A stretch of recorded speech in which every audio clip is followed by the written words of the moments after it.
Good morning, students. I am Rajveer Singh here with you once again. Now I am studying for you English grammar. यानी आज मैं बच्चों आपके लिए सबसे पहले तो मैं आपकी जो फैमिली जो हैं उनके बारे में और आपके बारे में ये पूछना चाहूँगा कि आप इस कोविड-19 में सब लोग हैप्पी हैं घर पर या जिस प्रकार से आप रह रहे हैं। तो सभी बच्चे आई होप कि आप सब अच्छे होंगे और आपके फैमिली मेम्बर्स भी साथ ही साथ सब अच्छे होंगे।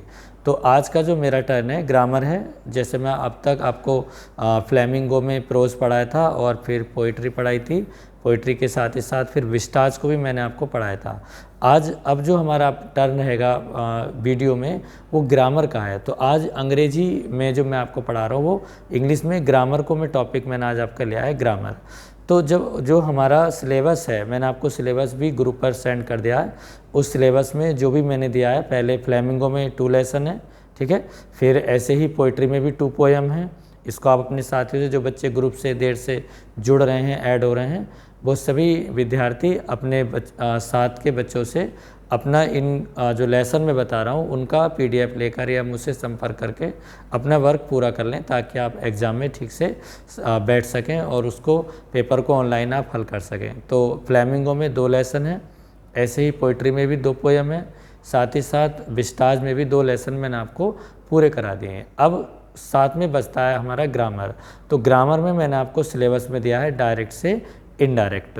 तो डायरेक्ट इनडायरेक्ट जो है वो हम सब जानते हैं, कक्षा 8 से हम लोग पढ़ते आ रहे हैं। 8th क्लास में भी आपने डायरेक्ट से इनडायरेक्ट पढ़ा होगा, 9th में भी पढ़ा होगा, 10th में भी पढ़ा होगा, 11th में मैंने आपको लास्ट ईयर पढ़ाई था और अब इस साल 12th में भी। तो डायरेक्ट इनडायरेक्ट कोई नया चैप्टर नहीं है, ये सब पुराना चैप्टर है। फिर भी हम पढ़ेंगे, प्रयास करेंगे कि और बेटर हम उसको समझ पाएँ। तो ऐसा आज मैं आपको डायरेक्ट से इनडायरेक्ट के बारे में बता रहा हूँ। तो सबसे पहले हम जानेंगे कि डायरेक्ट होता क्या है। तो जैसे हम डायरेक्ट को अगर हम डिफाइन करें तो हम क्या समझें। डायरेक्ट का मतलब होता है यानी प्रत्यक्ष। हिंदी में अगर हम समझें कि डायरेक्ट का हिंदी में मीनिंग क्या है तो डायरेक्ट का मतलब होता है प्रत्यक्ष। अब प्रत्यक्ष क्या होता है, मान लीजिए हमें कोई बात कहनी है, यानी वैसे ही किसी की कही हुई बात को ज्यों का त्यों कहना, एज इट वैसा का वैसा ही बताना कहलाता है डायरेक्ट। अर्थात मान लो राम ने श्याम से कोई बात कही, वही बात राम ने श्याम से जो कही थी श्याम ने वैसे ही आकर किसी थर्ड पर्सन से कह दी, किसी अन्य पर्सन से, तो वो डायरेक्ट कहलाएगा। वैसे भी हम कहते हैं कि जाओ आप डायरेक्ट उनसे मिल लेना, ठीक है, आपका जो वर्क है वो पूरा हो जाएगा। तो डायरेक्ट का मतलब होता है प्रत्यक्ष, ठीक। और इनडायरेक्ट का मतलब होता है अप्रत्यक्ष। अप्रत्यक्ष क्या होता है, यानी किसी की बात को अपने शब्दों में कहना, अर्थात किसी के माध्यम से, ठीक है, किसी अन्य मीन्स के द्वारा या किसी की कही हुई बात को या बताई हुई बात को अपने शब्दों में कहना इनडायरेक्ट कहलाता है। तो डायरेक्ट का मतलब क्या हुआ, प्रत्यक्ष, और इनडायरेक्ट का मतलब हुआ अप्रत्यक्ष। अब आता है अगला वर्ड, आता है हमारा नरेशन। तो नरेशन क्या है, हम नरेशन को स्पीच भी कहते हैं। तो नरेशन का मतलब होता है संवाद या कथन। कोई भी हम स्पीच करते हैं, कथन देते हैं, तो नरेशन मान हो गया यानी कि संवाद। तो डायरेक्ट इनडायरेक्ट नरेशन का हिंदी में अर्थ हुआ प्रत्यक्ष एवं अप्रत्यक्ष संवाद। Is it clear. तो हमारी बोर्ड परीक्षा में डायरेक्ट नरेशन आएगा, ठीक है। You have to change into indirect narration, यानी डायरेक्ट से आपको इनडायरेक्ट बनाना पड़ता है। ये बात समझ में आ गई। ब्रैकेट में लिखा होता है, ऊपर लिख कर आता है change the following sentences into direct narration. तो हम समझ जाएंगे कि हमें इस सेंटेंस का इनडायरेक्ट बनाना है। अब इनडायरेक्ट को हम कितने प्रकार से इनडायरेक्ट नरेशन को हम बनाते हैं, अब हम ये सीखेंगे। तो ऐसे इसका आसान तरीका ये बच्चों कि जो किसी इनडायरेक्ट नरेशन में हम चेंज करते हैं तो जितने हमारे सेंटेंस होते हैं, इज इट क्लियर, जो हमारे सेंटेंस होते हैं उन सेंटेंस के टाइप्स जो होते हैं उतने ही टाइप से इनडायरेक्ट नरेशन बनता है। तो सिंटैक्स जैसे हमने देखा सेंटेंस, तो सेंटेंस के टाइप्स हमने 9th 10th में पढ़े, कितने होते हैं 5, यानी जो सेंटेंस होते हैं वो 5 टाइप्स होते हैं। 5 यू नो 5 प्रकार के सेंटेंस होते हैं। तो नरेशन यानी जो इनडायरेक्ट नरेशन है वो भी 5 प्रकार से ही बनेगा। तो सबसे पहले कौन सा सेंटेंस आता है, assertive. Is it clear. Assertive के बाद में हमारा आता है interrogative. Is it clear. Interrogative के बाद में हमारा आता है इम्पेरेटिव, और इम्पेरेटिव के बाद में हमारा आता है यानी कि एक्सक्लेमेटरी, और फिर एक्सक्लेमेटरी के बाद में हमारा आता है ऑप्टेटिव। Is it clear? तो 5 टाइप्स मैंने आपको बताए। तो आज मैं आपको यहाँ पर डायरेक्ट नरेशन में असर्टिव सेंटेंस को समझाऊंगा। Look at the board. अब आप बोर्ड पर जूम करके देख लेंगे। तो आज मैं आपको पढ़ा रहा हूँ डायरेक्ट नरेशन में, यानी डायरेक्ट से इनडायरेक्ट नरेशन में असर्टिव सेंटेंस को हम किस प्रकार से डायरेक्ट से इनडायरेक्ट में कन्वर्ट करेंगे। How will we convert direct narration into indirect narration by assertive sentence. Is it clear? तो असर्टिव सेंटेंस का अगर हम डायरेक्ट से इनडायरेक्ट बनाते हैं तो यहाँ पर हम सबसे पहले जानेंगे कि कौन कौन से रूल को हम नरेशन के लिए फॉलो करते हैं। Is it clear? तो डायरेक्ट नरेशन में हम सबसे पहले जाने कि डायरेक्ट नरेशन होता क्या है। जैसे यहाँ पर एक सेंटेंस लिखा हुआ है, Ram says to me. You can see Ram says to me, comma inverted comma. अब यहाँ देखिए आप, यहाँ पर ये कॉमा लगा हुआ है, ठीक है। ये हम पंक्चुएशन में पढ़ चुके होंगे 10th क्लास में। ये क्या है यहाँ पर? इन्वर्टेड कॉमा, ठीक है। और फिर यहाँ पर एक फुल स्टॉप है और यहाँ पर एक क्लोज हो गया है इन्वर्टेड कॉमा। तो अब हमने इसमें जान लिया, तो हमने नरेशन को 2 पार्ट में डिवाइड कर लिया। फर्स्ट पार्ट हमारा क्या कहलाता है? Reporting verb. यू कैन सी, यहाँ पे देख सकते हैं, इसको हम इंग्लिश में कहते हैं रिपोर्टिंग वर्ब, ठीक। तो रिपोर्टिंग वर्ब क्या होती है, देखिए आप इधर, ठीक। और दूसरा जो पार्ट है इसको हम कहते हैं रिपोर्टेड स्पीच। क्या कहते हैं बच्चों? रिपोर्टेड स्पीच, ठीक। अब मैं आपको इसके बारे में बताता हूँ। अब यहाँ पर लिखा है यानी कि राम सेज टू मी, ठीक। तो जब तक अगर हम रिपोर्टिंग वर्ब और रिपोर्टेड स्पीच को नहीं जानेंगे तब तक हम डायरेक्ट नरेशन को इनडायरेक्ट में कन्वर्ट नहीं कर सकते। उसके लिए आसान तरीका है कि जो ये कॉमा होता है, यानी इस तरह मैं क्लास में भी आपको बताता हूँ कि सबसे पहले आप क्या देख लें, अगर मान लो आपको पढ़ना नहीं आ रहा है, समझ नहीं पा रहे हैं, तो आप देखिए कि जो इन्वर्टेड कॉमा के अंदर जो सेंटेंस लिखा हुआ है, ठीक है, जो सेंटेंस इन्वर्टेड कॉमा के अंदर लिखा हुआ है उसको हम कहते हैं reported speech. Is it clear? Reported मतलब सूचित की हुई, कही हुई, बताई हुई बात, यानी जो रिपोर्टेड स्पीच है वो क्या कहलाती है? जो इन्वर्टेड कॉमा के अंदर बंद है। अब आप बता देंगे। Is it clear? अब दूसरी तरफ आता है रिपोर्टिंग वर्ब, जो आउट ऑफ इन्वर्टेड कॉमा होता है। देखिए आप यहाँ पर राम सेज टू मी, ये जो बात लिखी हुई है ये क्या है? इन्वर्टेड कॉमा के बाहर है। तो जो बात आउट ऑफ इन्वर्टेड कॉमा होती है उसको हम कहते हैं रिपोर्टिंग वर्ब, और जो इन किसके अंतर्गत, यानी इन्वर्टेड कॉमा के अंदर जो होता है वो कहलाती है रिपोर्टेड स्पीच। अब ये जरूरी नहीं है कि रिपोर्टिंग वर्ब भी पहले आएगी, किसी किसी सेंटेंस में रिपोर्टिंग वर्ब बाद में भी आती है और रिपोर्टेड स्पीच पहले भी। ये मैं भी आपको नेक्स्ट एग्जाम्पल में बताऊंगा। बट उसके पहचानने का तरीका ये है, चाहे रिपोर्टेड स्पीच पहले आए चाहे बाद में आए, लेकिन आपको क्या देखना है कि वो इन्वर्टेड कॉमे के अंदर क्लोज होगी, उसी को आप रिपोर्टेड स्पीच कहेंगे, ठीक है। अब दूसरी बात आती है कि रिपोर्टेड जो हमारा रिपोर्टिंग वर्ब होता है उसमें हमारे क्या होता है? रिपोर्टिंग वर्ब में सबसे पहले होता है सब्जेक्ट, ठीक है। तो हम ये जानना बहुत जरूरी है हमारे लिए कि रिपोर्टर कौन है। रिपोर्टर का मतलब जो बात को कहने वाला होता है। तो हमारी बात को कहने वाला कौन है इस सेंटेंस में? राम, ठीक है। तो राम इज द सब्जेक्ट। दूसरी चीज रिपोर्टिंग वर्ब होती है, हमने नीचे लिख रखा वर्ब, वो क्या है हमारी इसमें? सेज है, ठीक। फिर हमारा आता है, इधर हम देख सकते हैं रिपोर्टिंग वर्ब में थर्ड पार्ट हमारा होता है ऑब्जेक्ट, यानी अब हमारे रिपोर्टिंग वर्ब में 3 पार्ट हो गए। First of all reporting verb में सब्जेक्ट, ये बहुत जरूरी होता है जानना। जब तक हम सब्जेक्ट को नहीं जानेंगे, ऑब्जेक्ट को नहीं जानेंगे, वर्ब को नहीं जानेंगे, तब तक हम इनडायरेक्ट नरेशन में पर्सन को चेंज नहीं कर सकते, वर्ब को चेंज नहीं कर सकते। तो आई होप आप समझ गए होंगे कि रिपोर्टिंग वर्ब का सब्जेक्ट सबसे पहले क्या है? राम, वर्ब क्या है? सेज, और ऑब्जेक्ट क्या हमारा? मी। Is it clear?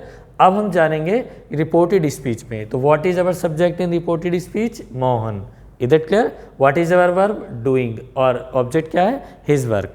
तो अब हमने जान लिया रिपोर्टिंग वर्ब में और रिपोर्टेड स्पीच में। अब हमारा जो नियम आता है, फर्स्ट रूल क्या है? हमने फर्स्ट रूल को पढ़ा, मैं आपको ओरल बता रहा हूँ। तो फर्स्ट रूल हमारा क्या है कि यदि हमारा रिपोर्टिंग वर्ब, आप अपनी कॉपी में लिख लीजिए, अदरवाइज मैं PDF में भेजूंगा, ठीक। फर्स्ट रूल है कि यदि रिपोर्टिंग वर्ब प्रेजेंट या फ्यूचर टेंस का होता है तो रिपोर्टेड स्पीच के टेंस के वर्ब में कोई चेंज नहीं होता। इसे हम इंग्लिश में समझ सकते हैं, if our reporting verb is in present और future tense there will be no change in the verb of reported speech. Is that clear? दूसरी तरफ इसको मैं आपको लिख करके भेजूंगा और लास्ट सेशन में भी आपने पढ़ा होगा, लिखा होगा।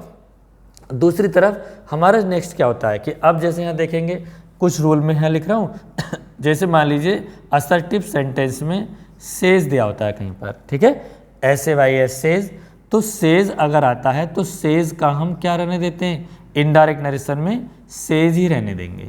जैसे कुछ बच्चे चेंज करते हैं, अगर मान लो सेज आता है डायरेक्ट में और हमें इनडायरेक्ट बनाना होता है तो सेज का इनडायरेक्ट नरेशन में सेज ही रहेगा। एरो का मतलब है कि सेज को हम सेज ही रहने देते हैं। आफ्टर दैट अगर मान लीजिए कहीं पर सेज 2 आता है, क्या आता है, सेज 2, तो हम सेज 2 को चेंज कर देते हैं किसमें, टेल्स में। किसमें चेंज करते हैं बच्चों, टेल्स में। क्लियर?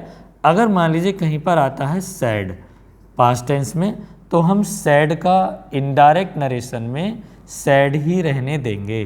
ठीक, अगर कहीं पर आता है सैड 2, क्या आता है बच्चों, सैड 2, तो आप देख सकते हैं तो सैड 2 का क्या कर देते हैं हम, टोल्ड। ठीक, ऐसे ही कहीं पर आता है सेइंग, अब मैंने यहाँ पर लिखा है सेइंग, ये पे कंटिन्यूस में आ गया, तो सेइंग का अगर हमें इनडायरेक्ट बनाना है तो सेइंग का सेइंग ही रहेगा। ठीक, अगर मान लीजिए सेइंग 2 होता है, क्या होता है बच्चों, सेइंग 2, तो सेइंग 2 को भी हम किस में चेंज करेंगे, टेलिंग में। किस में चेंज कर देंगे, टेलिंग। तो अब यहाँ पर आप देख सकते हैं, ये मैंने असर्टिव सेंटेंस की रिपोर्टिंग वर्ब को चेंज करना बताया। फर्स्ट रूल में क्या रहा है कि यदि रिपोर्टिंग वर्ब में सेज आता है डायरेक्ट नरेशन में और हम उसका इनडायरेक्ट बनाते हैं तो सेज को सेज ही लिखेंगे। अगर कहीं सेज 2 आता है तो हम उसे टेल्स कर देंगे। अगर कहीं सैड आता है तो वी विल चेंज सैड रहने देंगे, और यदि सैड 2 आता है तो we will change into told, told में चेंज कर देंगे। सेइंग आता है तो there is only saying, saying ही रहेगा। अगर सेइंग 2 आता है तो हम उसको किस में चेंज करेंगे, टेलिंग में। क्लियर? इसके अलावा अब हमारा नेक्स्ट टॉपिक आता है कि हमने रिपोर्टिंग वर्ब को चेंज करना सीखा असर्टिव सेंटेंस में। अब यहाँ पर हमें कॉमे को और इन्वर्टेड कॉमा को रिमूव करना होता है, यानी हटाना होता है। तो हम उसको हटाने के लिए क्या करेंगे, आप सब इस बात को याद कर लेते हैं कि कंजंक्शन दैट लगाते हैं, लेकिन ऐसा जरूरी नहीं है कि हर बार कंजंक्शन दैट ही लगे। चूंकि आज असर्टिव सेंटेंस पढ़ रहे हैं तो कंजंक्शन जो होता है वो अकॉर्डिंग टू सेंटेंस, यानी सेंटेंस के अनुसार नरेशन में लगता है। जैसे असर्टिव में क्या कंजंक्शन लगता है, दैट। ठीक, लेकिन आप ये पढ़िए कि किसी भी नरेशन को जब हम डायरेक्ट से इनडायरेक्ट में चेंज करते हैं तो we have to use a conjunction, तो हमें कंजंक्शन प्रयोग करना पड़ता है। वो कुछ भी हो सकता है, वट एवर दैट, चाहे वो दैट हो, चाहे टू हो, चाहे इफ़ हो, चाहे वेदर हो। ठीक है, लेकिन जब असर्टिव सेंटेंस की बात आती है तो असर्टिव सेंटेंस में हम यहाँ पर कॉमे को और इन्वर्टेड कॉमा को रिप्लेस करने के लिए, रिमूव करने के लिए, हटाने के लिए हम कंजंक्शन दैट लगाते हैं। क्या लगाते हैं बच्चों, दैट। आप यहाँ लिख लीजिए, मैंने यहाँ लिख दिया है। ठीक है, कंजंक्शन दैट किसका यूज होता है, कंजंक्शन दैट।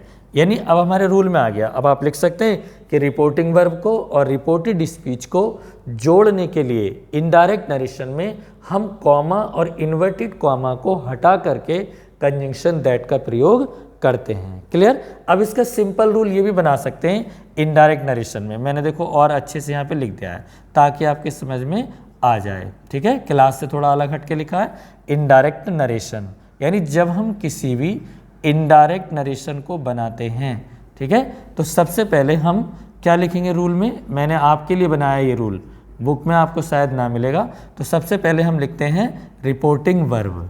ठीक है, यानी रिपोर्टिंग वर्ब का जो पार्ट होता है, क्या होता है, रिपोर्टिंग वर्ब, यानी रिपोर्टिंग वर्ब में जो पार्ट है। जैसे सबसे पहले क्या आ सकता है रिपोर्टिंग वर्ब में, आप देख सकते हैं सब्जेक्ट, फिर वर्ब, ठीक है, जो भी वर्ब होगी उसकी, फिर उसके बाद में हम लिखेंगे यहाँ पे कंजंक्शन, जो भी कंजंक्शन हमें ऐड करना है, चाहे वो दैट हो, ठीक है, कोई भी कंजंक्शन हो सकता है। यहाँ पर हमने कंजंक्शन लगाया, तो अब मैं यहाँ पे कंजंक्शन क्या लगा रहा हूँ, दैट। ठीक है, असर्टिव है तो इसलिए दैट। आफ्टर दैट फिर हम लिखते हैं रिपोर्टेड स्पीच। क्या लिखते हैं बच्चों, रिपोर्टेड स्पीच।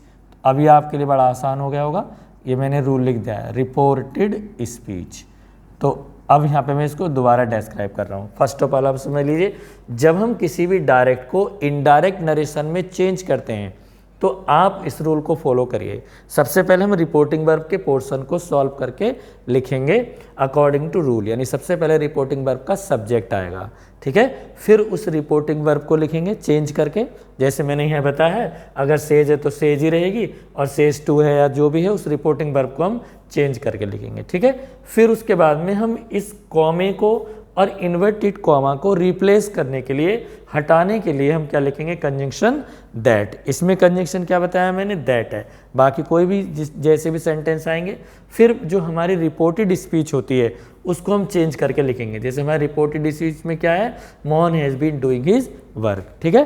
तो इनडायरेक्ट नरेशन का रूल हुआ, सबसे पहले हम रिपोर्टिंग वर्ब का सब्जेक्ट लिखते हैं, फिर उस रिपोर्टिंग वर्ब को चेंज करके लिखते हैं, फिर कंजंक्शन लगाते हैं जो भी हमारा होता है, बट असर्टिव सेंटेंस में कंजंक्शन दैट को लगाते हैं, फिर हम उसके बाद में रिपोर्टेड स्पीच को चेंज करके लिखते हैं। तो ये आपने आराम से समझ लिया होगा कि सर बता रहे हैं reporting verb, conjunction, reported speech. अब हम आते हैं अपने एग्जाम्पल की तरफ। तो हमारा फर्स्ट एग्जाम्पल क्या था, Ram says to me Mohan has been doing his work, ठीक है। तो इसकी हिंदी हुई Ram says to me, Ram मुझसे कहता है, Mohan has been doing his work, Mohan अपना काम कर रहा है, ठीक है।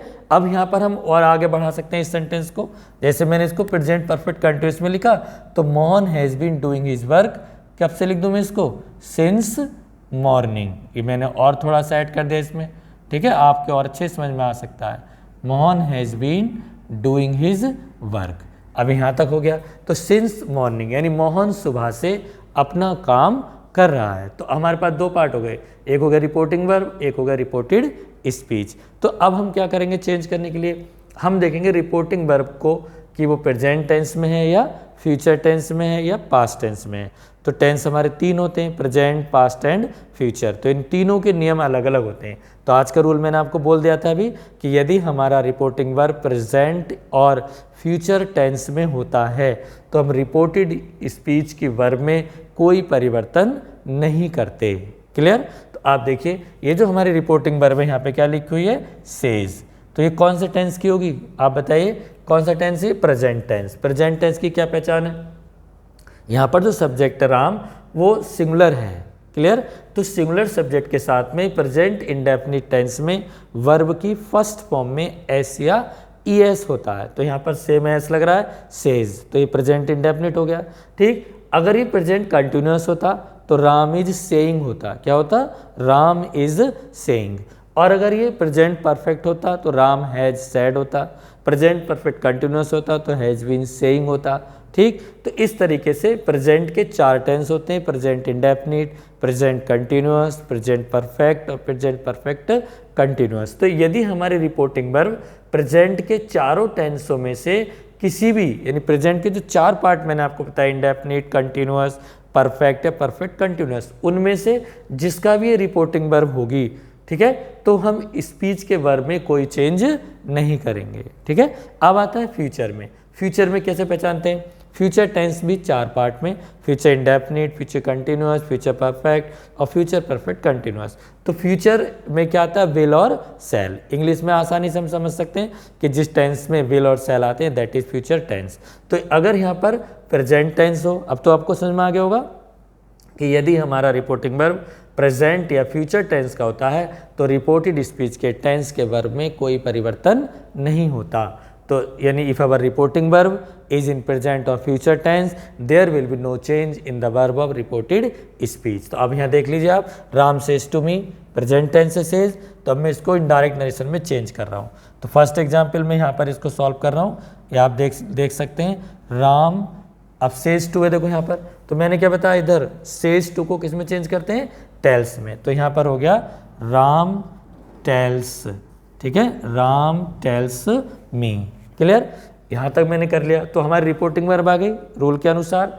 अब क्या लगाना है मुझे, कंजंक्शन। तो कंजंक्शन क्या है इसमें हमारा, दैट। असर्टिव में कंजंक्शन दैट मैंने आपको बताया था, ठीक है, ये आ गया दैट। अब हमें क्या करना है, रिपोर्टेड स्पीच को। अब देखते हैं रिपोर्टेड स्पीच चेंज होती है नहीं होती। अब ये चेंज क्यों नहीं होगी, क्योंकि रिपोर्टिंग वर्ब हमारी प्रेजेंट टेंस में है। ऐसा मैंने आपको रूल में बताया था। तो Ram tells me conjunction that क्या है आगे, सेम एज इट ऐसे ही रहने देंगे। मोहन हैज़ बीन, ठीक है, मोहन हैज़ बीन डूइंग, ठीक, doing his work, Mohan has been doing his work since morning, ठीक। तो ये आ गया आपका, देखो सिंस मॉर्निंग, यहाँ पे लिख दिया सिंस मॉर्निंग, ठीक है। प्लीज स्टॉप, इधर क्लियर। अब इनडायरेक्ट नरेशन आपका बना Ram tells me, says to का क्या हो गया, टेल्स, कंजंक्शन दैट। तो Ram tells me that Mohan has been doing his work since morning. तो मैंने रिपोर्टेड स्पीच के टेंस में कोई चेंज नहीं किया। अब सेकंड नेक्स्ट एग्जाम्पल आप यहाँ पे देख सकते हैं, ठीक है। क्या है, जैसे मैंने लिखा शुरू से ही इन्वर्टेड कॉमा बिगिन कर दिया है, बिगिन मतलब शुरू करना। जैसे हमने लिखा यानी कि ही हैज़ क्या था, done his, he has done his work, he has done his work, full stop comma close. Says या लिख सकते हैं Mohan will say, Mohan will say to me, please stop. अब आप देखिए इसमें रिपोर्टिंग वर्ब कौन सी हुई, he has done his work या Mohan will say to me. आप तो ये जानते हैं कि जो पहले आता है वो रिपोर्टिंग वर्ब होती है, लेकिन मैंने पहले वाले एग्जाम्पल में बताया था कि रिपोर्टिंग वर्ब बाद में भी आ सकती है और पहले भी। ऐसी रिपोर्टेड स्पीच पहले भी आ सकती है और बाद में भी, लेकिन हम कैसे पहचानेंगे। फर्स्ट एग्जाम्पल में बताया था किससे, जहाँ से कॉमा इन्वर्टेड कॉमा शुरू हो जाता है उसके अंदर जो बात आती है वो कहलाती है रिपोर्टेड स्पीच। तो इसमें इन्वर्टेड कॉमा पहले आ गया है, तो ये लिखा है he has done his work, this is क्या हो गया, दिस इज रिपोर्टेड स्पीच। और रिपोर्टिंग वर्ब क्या हुई हमारी, Mohan will say to me, इसमें रिपोर्टिंग वर्ब इधर आ गई है, ठीक है, Mohan will say to me. तो अब आप देखो, अब जब हम इसे इनडायरेक्ट में बनाएंगे तो इनडायरेक्ट में बनाने के लिए आपको मैंने रूल दिया था, चाहे रिपोर्टिंग वर्ब इधर आए पहले या चाहे बाद में आए, but we have to use reporting verb in the first of the indirect narration. जैसे रिपोर्टिंग वर्ब रूल में लिखा है, सबसे पहले हम रिपोर्टिंग वर्ब ही लिखेंगे। तो हमारी रिपोर्टिंग वर्ब क्या है, Mohan will say to me, इसको हम सबसे पहले लेकर आएंगे, इधर को लाएंगे, ठीक। ये मैंने किस लिए बताया कि कभी कभी एग्जाम में रिपोर्टिंग वर्ब बाद में दे देते हैं और रिपोर्टेड स्पीच पहले दे देते हैं, लेकिन हम एक ही तरीका पढ़ते हैं कि स्पीच बाद में आती है और वर्ब पहले। उसको कैसे बनाएं, तो कुछ इंटेलिजेंट बच्चे तो जानते हैं कि रिपोर्टिंग वर्ब बाद में भी आए तो भी हम बनाएंगे उससे पहले ही। उन सब के लिए मैंने ये रूल लिखा था कि सबसे पहले जब इनडायरेक्ट बनाएंगे तो हम रिपोर्टिंग वर्ब को ही लिखेंगे, उसके बाद कंजंक्शन लगाते हैं जो भी होता है, फिर हम रिपोर्टेड स्पीच। तो हमारा रिपोर्टिंग वर्ब उधर है, Mohan will say to me, तो इसका इनडायरेक्ट नरेशन होगा मोहन, यू कैन सी, ठीक है, विल फ्यूचर टेंस है। अब से टू का क्या हो जाएगा बच्चों, से टू का हो जाता है टेल, मोहन टेल, ठीक। अब क्या है उसमें ऑब्जेक्ट क्या है, मी, मोहन विल टेल मी, यहाँ तक हो गया, मैंने इसको पहले लिख दिया। अब कंजंक्शन क्या आ जाएगा, दैट, ये मैंने यहाँ पर दैट लिख दिया। अब क्या बचा, ही, अब रिपोर्टेड स्पीच, देखो नियम देखो, रिपोर्टिंग वर्ब का सब्जेक्ट आ गया मोहन, वर्ब आ गई विल टेल, ऑब्जेक्ट आ गया मी, अब कंजंक्शन लगा दिया मैंने दैट। अब हमारी स्पीच क्या थी, ही हैज़ डन हिज वर्क, इसमें हम कोई चेंज नहीं करेंगे, तो ये हो जाएगा ही हैज़ डन हिज वर्क, ठीक है, ये आपका हो गया, ठीक, फुल स्टॉप। तो अब आप यहाँ देख सकते हैं कि ये वाला जो रिपोर्टिंग वर्ब था कौन से टेंस की थी, प्रेजेंट की, और ये वाली रिपोर्टिंग वर्ब कौन से टेंस की है, फ्यूचर की। क्यों है यहाँ पर, क्योंकि ये विल आया हुआ है। तो जब रिपोर्टिंग वर्ब प्रेजेंट टेंस की हो, ठीक है, या फ्यूचर टेंस की हो, तो no change in the verb of reported speech, पहले टेंस में मैंने कोई चेंज नहीं किया और इस सेकंड सेंटेंस में भी मैंने रिपोर्टेड स्पीच में कोई चेंज नहीं किया है, क्योंकि हमारी रिपोर्टेड जो स्पीच है वो कौन से टेंस की है, यानी कि जो क्या लिखा है यहाँ पर प्रेजेंट में, देखो Mohan will say to me, तो प्रेजेंट में हम क्या देख रहे हैं कि ये फ्यूचर टेंस में विल से, तो जब यहाँ पर विल से आएगा तो विल फ्यूचर टेंस है, इसलिए हम यहाँ पर कोई भी चेंज नहीं करेंगे। तो मैंने लिख दिया मोहन विल टेल मी, और रिपोर्टेड स्पीच में था क्या था, ही हैज़ डन हिज वर्क, तो वही मैंने यहाँ लिखा ही हैज़ डन हिज वर्क। तो कहने का मतलब मेरा है इट मीन्स टू से, ठीक है, कि यदि reporting verb present future tense की होती है तो रिपोर्टेड स्पीच के टेंस के वर्ब में हम कोई परिवर्तन नहीं करते। अब हमारा सेकंड रूल आता है।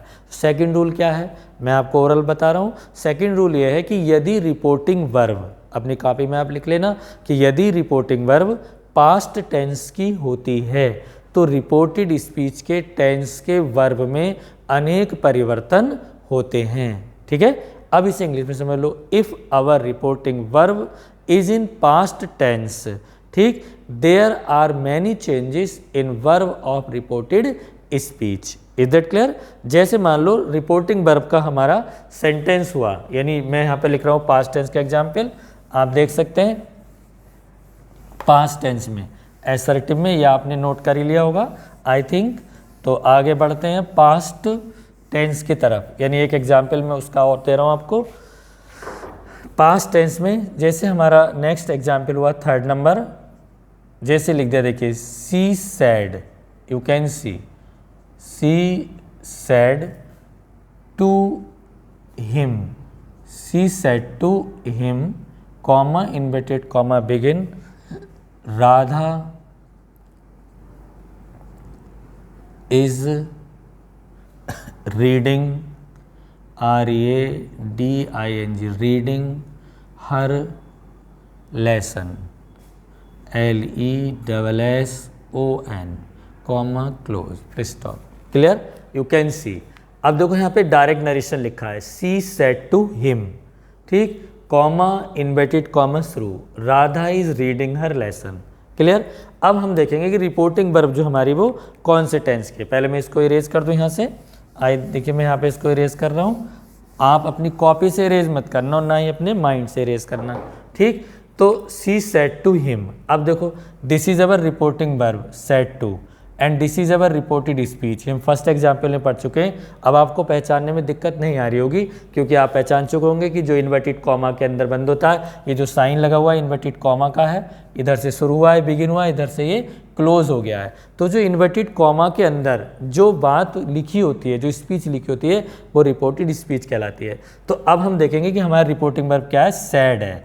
तो सी सैड, सैड कौन सा टेंस होता है, पास्ट टेंस, मैंने सर्किल कर दिया है। तो SAID सैड, ये कौन से टेंस में है, पास्ट टेंस में। कैसे पता, यानी प्रेजेंट टेंस में वर्ब की फर्स्ट फॉर्म आती है सेज, से, ठीक, राइट, रॉट, इस तरह राइट है, ठीक है। तो राइट का हम सेकेंड फॉर्म क्या करते हैं, रॉट करते हैं, गो का बेंट करते हैं।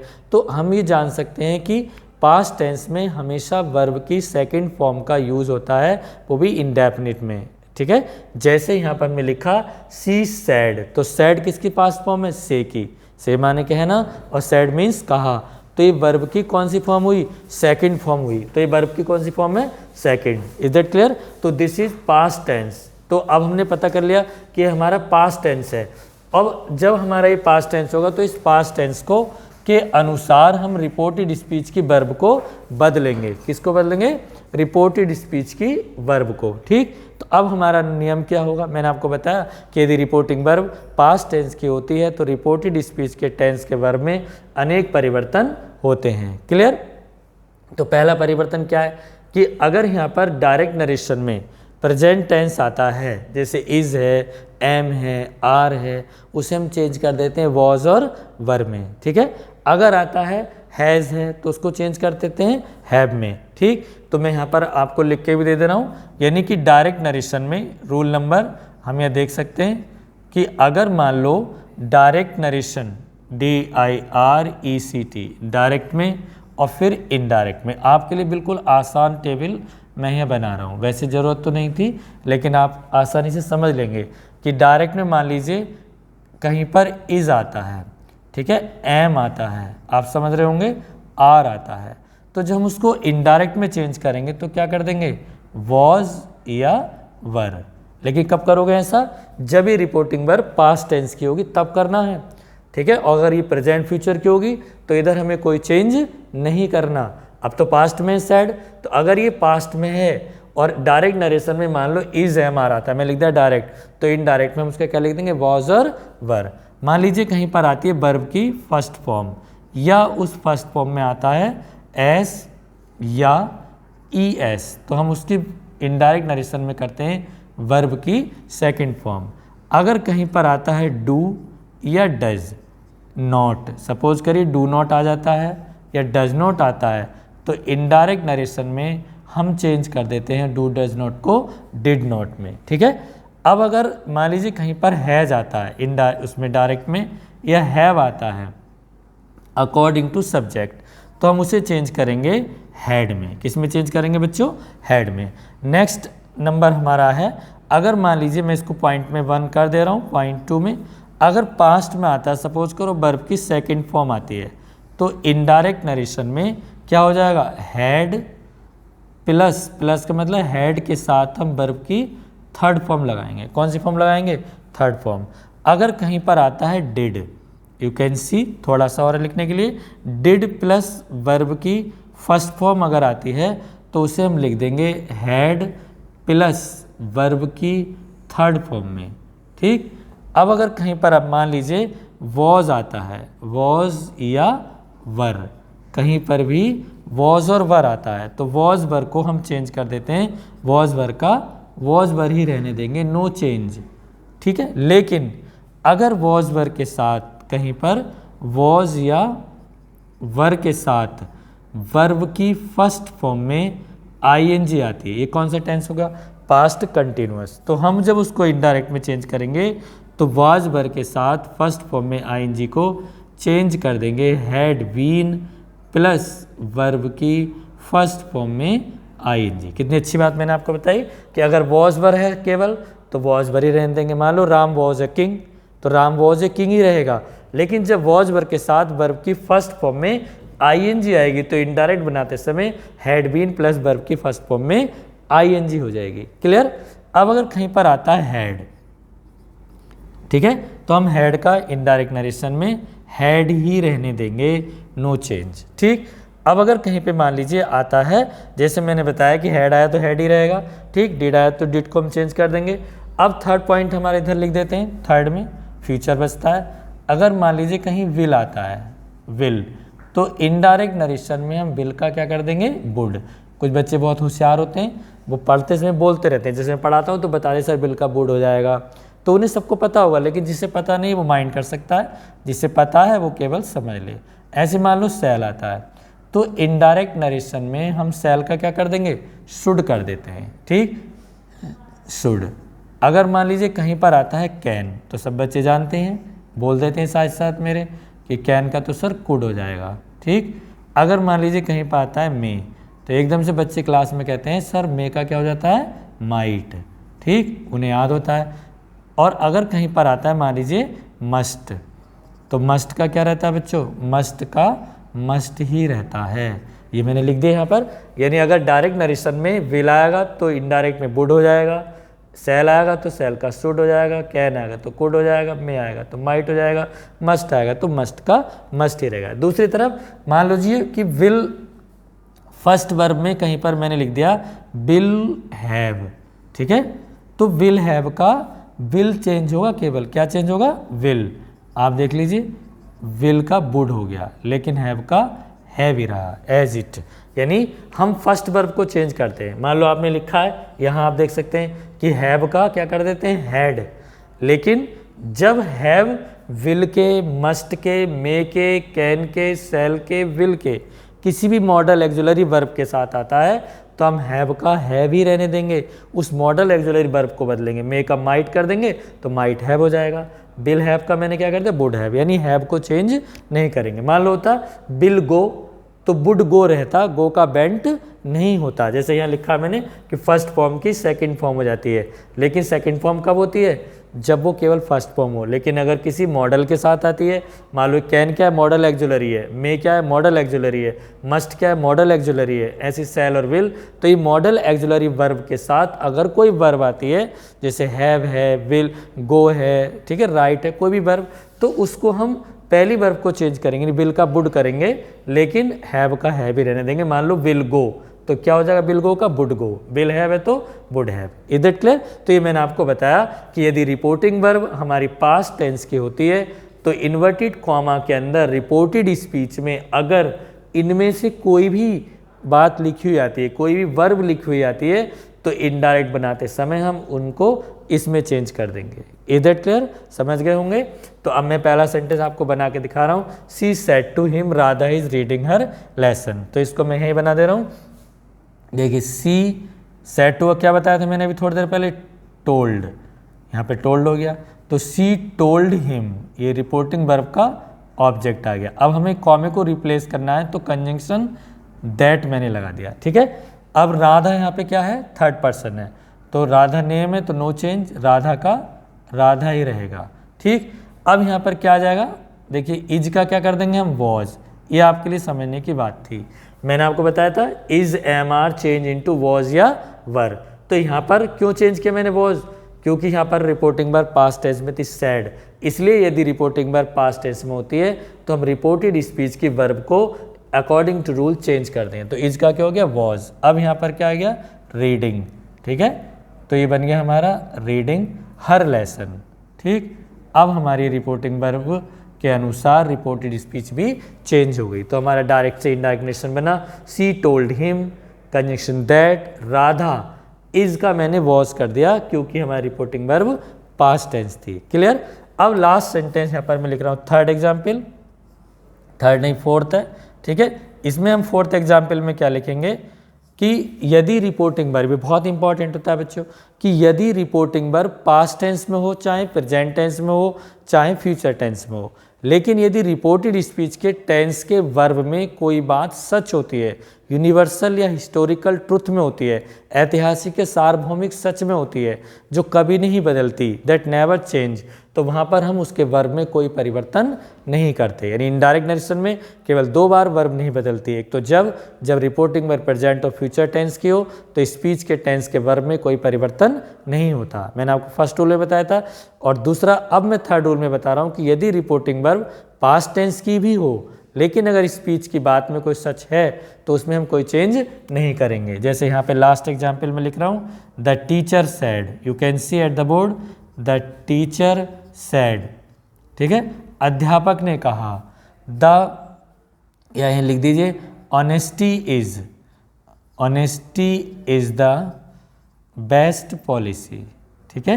ये मैंने बहुत इजी सा एग्जाम्पल लिया है, honesty is the best policy. अब आप देख सकते हैं यहाँ पर रिपोर्टिंग वर्ब हमारे कौन से टेंस की? पास्ट की। सैड है, जैसे यहाँ पर था ये सैड, पास्ट टेंस था सैड, तो मैंने आपको बताया कि जब यहाँ पे सैड आएगा तो इधर की वर्ब बदल जाएगी। तो आप यहाँ पे ऐसा मत कर देना, यहाँ पे भी देखो सैड है और यहाँ पे क्या है? इज, प्रेजेंट टेंस है, तो आप इसको चेंज नहीं कर सकते। क्यों नहीं चेंज कर सकते? क्योंकि ये रिपोर्टिंग वर्ब पास्ट टेंस के होने के बावजूद भी इसमें कोई ना कोई सच बात है। क्या सच बात है? Honesty is the best policy, यानी ईमानदारी सबसे अच्छी नीति है। तो ये क्या हो जाएगा यहाँ पर? देखो द टीचर सैड। ठीक। कंजंक्शन दैट, दैट हो गया। अब यहाँ पे क्या रहा? Honesty is the best policy. इसको हम ऐसा का ऐसे लिख देंगे, ऑनेस्टी इज द, ठीक है, बेस्ट पॉलिसी। ठीक। Full stop. अब आप देख सकते हैं कि रिपोर्टिंग वर्ब पास्ट टेंस में होने के बावजूद भी यहाँ रिपोर्टेड स्पीच के टेंस के वर्ब में मैंने कोई परिवर्तन नहीं किया क्योंकि ये बात सच है। Is that clear? तो मैंने आज आपको रिपोर्टेड स्पीच को पढ़ाया, यानी डायरेक्ट नरेशन से इनडायरेक्ट नरेशन बनाना असर्टिव सेंटेंस में। नेक्स्ट टॉपिक में हम चेंज ऑफ प्रोनाउन पढ़ेंगे, उसके लिए आप तैयार रहेंगे। ठीक है। इस वीडियो को आप देखेंगे, अच्छे से समझेंगे, और कोई प्रॉब्लम आएगी तो कमेंट में जाकर मुझे कमेंट करके पूछ लेंगे, या मेरी जो फ़ोन नंबर है 9719996503 उस पर भी आप मुझे कॉल कर सकते हैं। और हमारे चैनल को भी सब्सक्राइब करेंगे, हमसे जुड़े रहेंगे, पढ़ते रहेंगे और लगे रहेंगे, ताकि आपका और हमारा संबंध हमेशा के लिए परस्पर बना रहे प्रॉपर वे में, और हम सब आपकी सेवा में, आपकी पढ़ाई लिखाई में सहयोग करते रहें। आप भी हमारा सहयोग करेंगे। Thank you.